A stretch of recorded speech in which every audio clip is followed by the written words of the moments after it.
I'm trying to see both sides as much as I can, especially when things get controversial, because I feel like that's the way that I'm just going to decide what my beliefs and stance and opinions and all of that are. I've seen some people say that if you want to stay a red state, you have to pass legislation like a red state. And I was like, okay, that makes sense. And that especially with the influx of people coming in from California. And then I've also heard the argument that by making these laws a lot stricter, that they're going to force it to start being blue. What do you think? Yeah, I don't know. I really don't know. I mean, listen, when I was a district manager for Hollywood Video, when I was in my early 20s, I was 21, I think. I had South Dakota, I had Sioux Falls in my market. And Sioux Falls had very strict abortion laws. I think all of South Dakota did at that time. This would have been like 2005, 2006. And I asked my employees that worked out there. I was like, "Well, then what do you guys do?" And they go, "Well, we just make sure we don't need to get an abortion." And so their reaction was essentially that the law did what it was intended to do, which is just force people through consequence to be more preventative and more proactive. And listen, there's a psychology to what makes people do what you want them to do. There are only two kinds of people. So people are very binary. Let's forget about gender for a second. People are incredibly binary when it comes to what drives them. People are either driven by incentives or people are driven by consequences. And our society very much splits into those two categories. There are people who their life choices are determined by the consequences of their choices, or their life choices are determined by the potential incentives, the potential wins that they would get based on their life choices. And so I think when it comes to abortion, we have shown that most people are consequence motivated in that, in the process of making that choice. And so that's why I think the law has to change, because behaviorally, I think we have gotten way far away from being preventative because the option is there.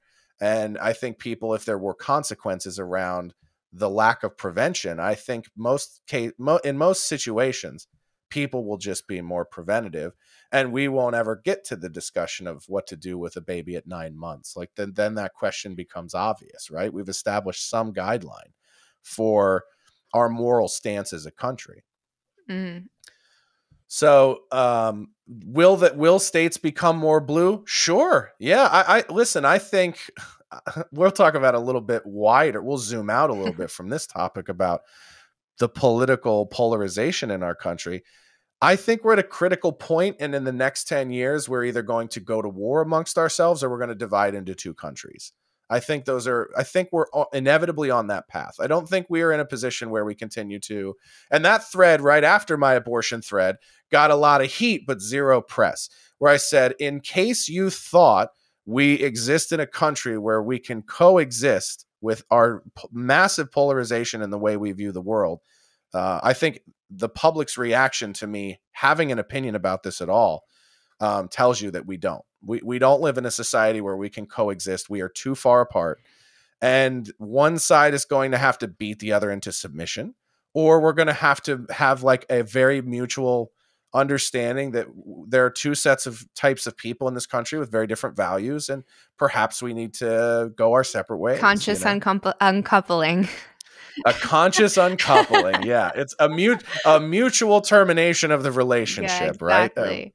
No, yeah, we think, both decided it's time for a breakup. No, I think, man, that'll be fucking crazy. But I would agree with you. I do see us splitting into two countries, because it's more polarized than I even thought possible, to where friends are losing friends, families losing family, all over opinions. And I wonder, so many people say it got to this point because we started talking about politics and we started talking about our held positions, where it used to be, don't ruin the dinner party, we don't talk about these things.